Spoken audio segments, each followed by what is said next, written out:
I'll edit the first.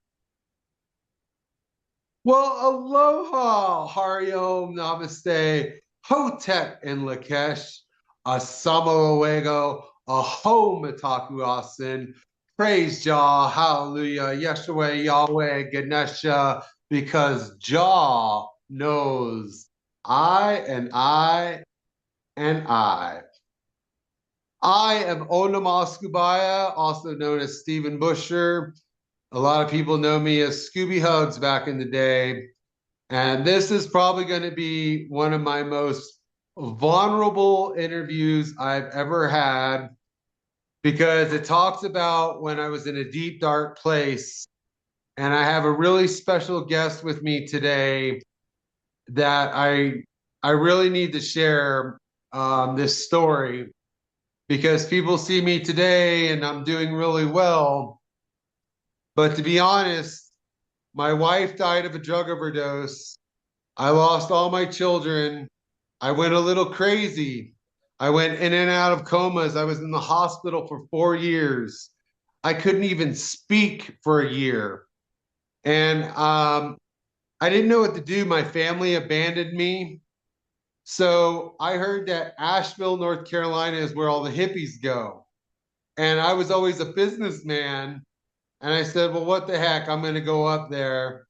And I couldn't speak right. I was like really out of my mind and completely homeless. I slept on the streets. There was a little bit of time I slept in the rescue mission, Salvation Army, but they had some rules and stuff. But they had this place called A Hope, Hey ho. and yeah, and in the morning they give you free coffee and donuts. And it wasn't too long when I met this guy. His name is Kellen. He calls himself Fox. And not only did we become best friends, when you're homeless out on the streets and you're sleeping on the sidewalks, you need a buddy. And this guy never left my side. We went everywhere together. I don't even think we ever got 4 feet away from each other just to make sure that we were okay. And I want to share some stories that are just like unbelievable because a lot of people have different perceptions of homeless people. Like, why are they out there? Why are they homeless? In my case, I used to be a NASA network engineer. I worked at IBM. I was doing Yep. well. And then a tragedy happened to me. And the streets were the only place I could go. And at first, it was pretty scary. I'd never been homeless. I was actually, to be honest, terrified of homeless people at first. But to be honest, in places like Asheville and other places, they form little communities and they come together to make sure, nobody hurts each other and stuff like that. But Kellen or Fox and I, we had some really amazing stories. He always looked after me, protected me. There's a story I'm going to share a little bit later that he did, which I like need to apologize, but also speak about. But that's enough about me. Let's get into Kellen and Clever Fox and tell us where you're from and a little bit about yourself. Yeah, I'm Kellen Kleverfox. I go by Fox often to many people. Yeah, I am from Greensboro, North Carolina. That's my hometown. Came back here after my grandmother got COVID and have been working in the music and art industry for years. I currently do laser etched artwork, which is really unique. I'll show you an example piece. This is the kind of artwork I'm doing right now with the laser. And honestly, I've been an artist and a musician for most of my life. And Scooby and I connected on the streets of Asheville. I was there during Thanksgiving. Remember sleeping at the Salvation Army and just all of these like turkey farts like everywhere, like 50 guys crowded in a room. Like it was just packed, and there was nothing but a piano in there and a bunch of guys sleeping on the floor. And that was kind of my introduction to Asheville. That's when I was doing it alone. I just had some guitar cables and like some random synthesizer gear and some drumsticks. I thought I would make it happen out there. But it wasn't until I met Stephen Huggs Busher, that I was able to really connect with community and realize that Asheville, they did treat the homeless different, but they also treated us pretty well at times. And, we have many Good. stories about places like A Hope, and Scooby can go into some other places that we found ourselves. But every day was a journey. There was a mission every day. And we honestly prayed and meditated and manifested quite a few things on our journey. So I'm grateful. It's being homeless, going from being a millionaire to having many houses to be sleeping on a sidewalk in a sleeping bag, was a little shocking at first, but I became humble with it. Like I and started to appreciate the community that we had. Um, we all had interesting stories, and yeah, there are some homeless people out there that they have a lot of alcohol and drug problems. But this is the intention of this channel. By the way, my YouTube channel is called Faces of Unity. And the intention about it is everybody has the ability to make a change. Right now, I'm probably the happiest I've ever been. And there's a lot of stories that people don't believe. They were like, there was no way you were homeless, sleeping out in the snow for 2 years on the streets. Right. And that's why I wanted to bring Fox on, because we were. And it wasn't easy. We tried to like sleep on porches of churches, and the police would kick us out. I remember one time we slept on a park bench, and we both had our sleeping bags zipped all the way up. And I woke up with 4.5 feet of snow on top of me. Yeah. And um, but the thing about Kellen, there were times where there were altercations with people, and he always looked out for me. It was like he would switch into the sky. He's like, "Don't mess with my friend Scooby," and I will always appreciate, respect, and honor you for that. But this is a Thank story you. that I really want to share. It's hard. I met another homeless woman, and immediately she got pregnant, and there was something about her and her personality that I saw, that everybody saw, but Kellen Fox, my best friend, he saw it more than anybody. And he kept warning me about her, warning me and saying, "Man, I'm telling you, she's going to do something bad. She's going to do something bad." And this was before I got my Social Security. So we had nothing. And I think it was around April of 2014, I got my Social Security check, and I made a huge mistake. I made this woman my payee, which means she was in charge of my money. And um, Kellen was like, "You know what? Take me with you because I'm afraid she might hurt you or do something." So we did the coolest thing. We were homeless for so long. We rented an Escalade.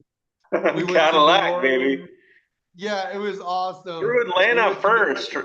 Through Atlanta yep. first when they had a snowstorm. Without that SUV, we would have been stuck in Atlanta.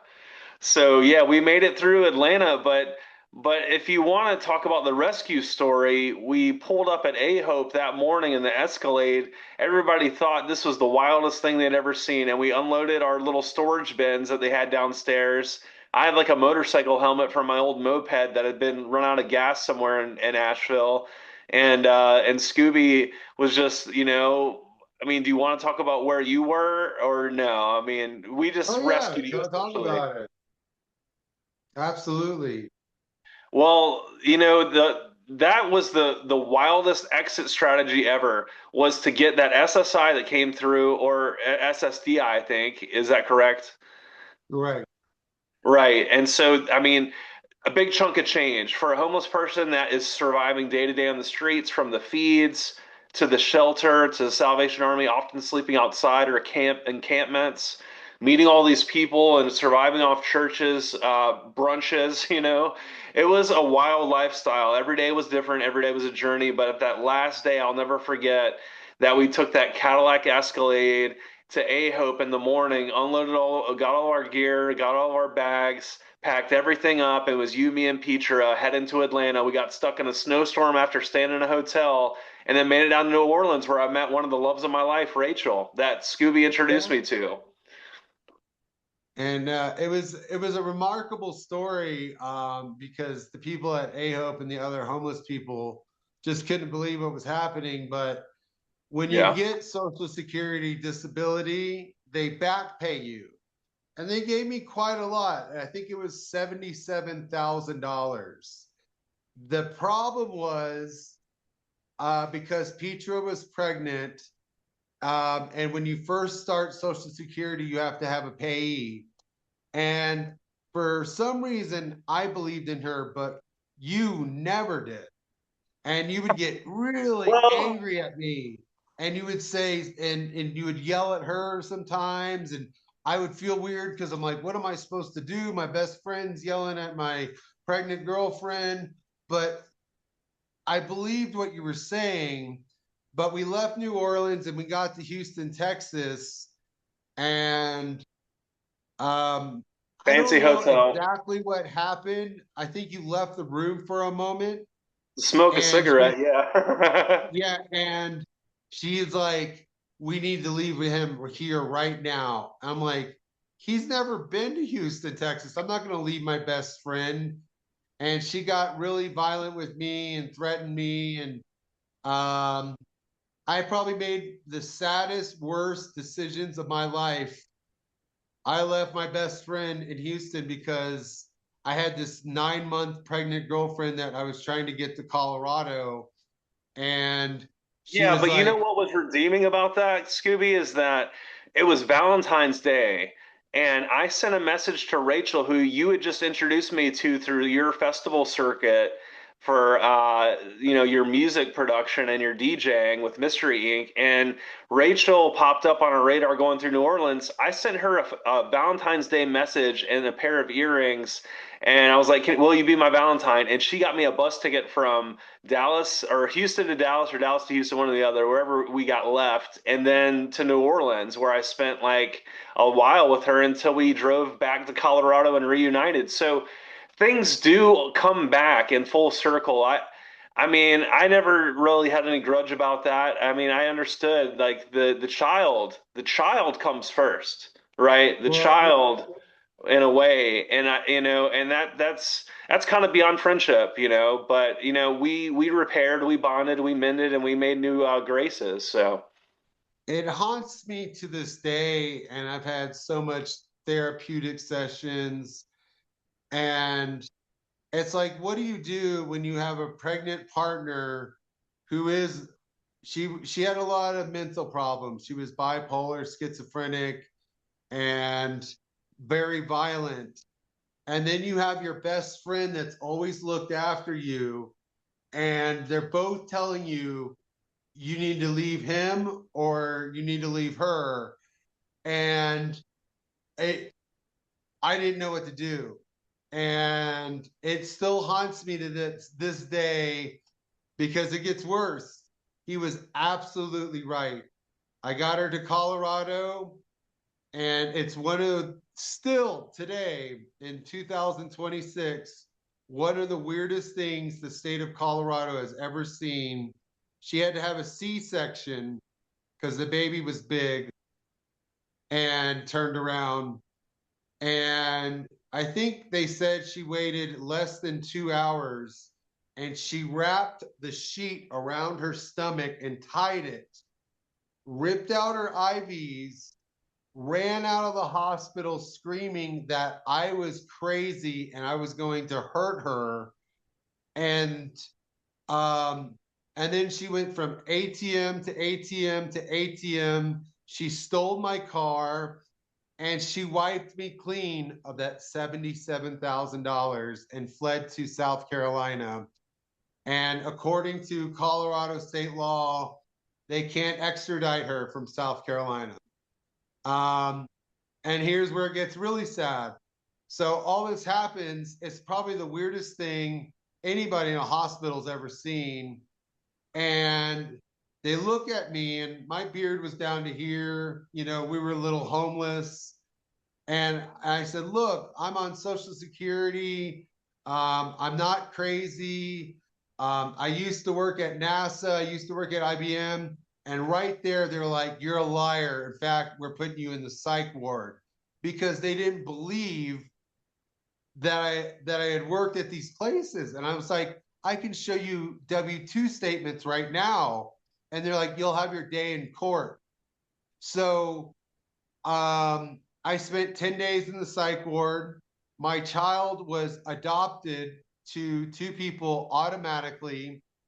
It took me 6 months to finally see him in a mirrored room with two Department of Children and Families workers watching everything I do. They gave me drug tests every day. And this went on for 3 years. It was actually very traumatic for me. Um, Finally, on February 24th, 2016, my attorney, Richard Lawson, was able to get all my W-2s, proved that I was a network engineer, proved I was on Social Security. Why it took 3 years in a court system to do this is beyond me. But Colorado actually made new laws about this.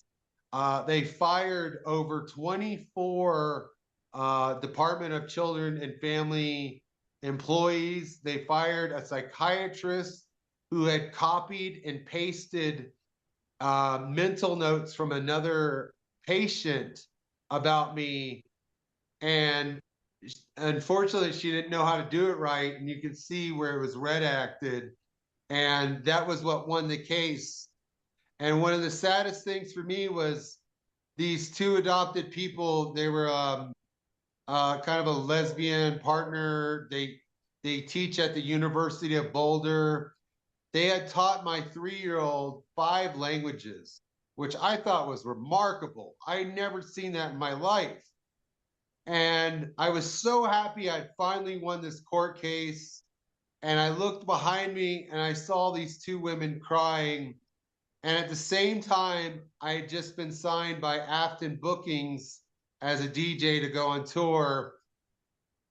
And I thought for a couple minutes, and I had to step back as a man and say, I've never seen a 3-year-old child speak 5 languages.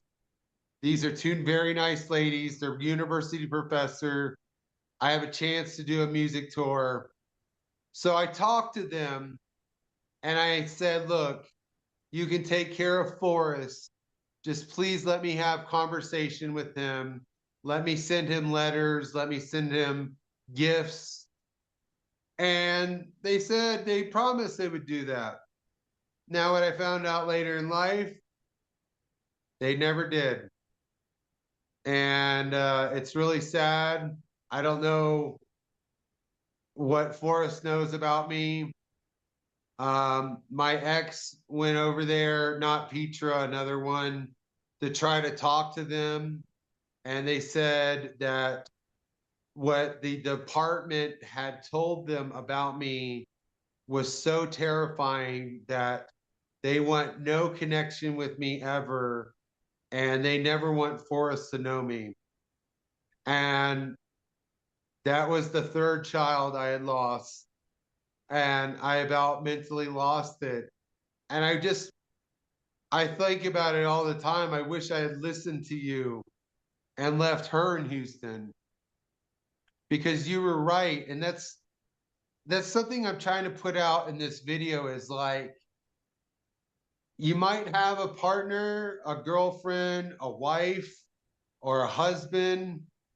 Um, But when you have people that go out of their way to protect you and deeply respect you, and you can see that, take a moment, don't act too quickly, but find it in your heart to see who is right, because Fox was right that day, and I lost my child over it. And I don't know if I'll ever see him again. I think he's 9 years old right now. Wow. Um, and Mm. it drove me a little crazy. I went on a couple tours, and then I It's just couldn't okay. handle it. I couldn't handle it anymore. So I went to the jungles of Hawaii for about 8 years and hid in the jungle, deep, deep in the jungle. And but I started building communities out there, and my family disowned me. They wouldn't answer my calls. They said they never wanted to talk to me again.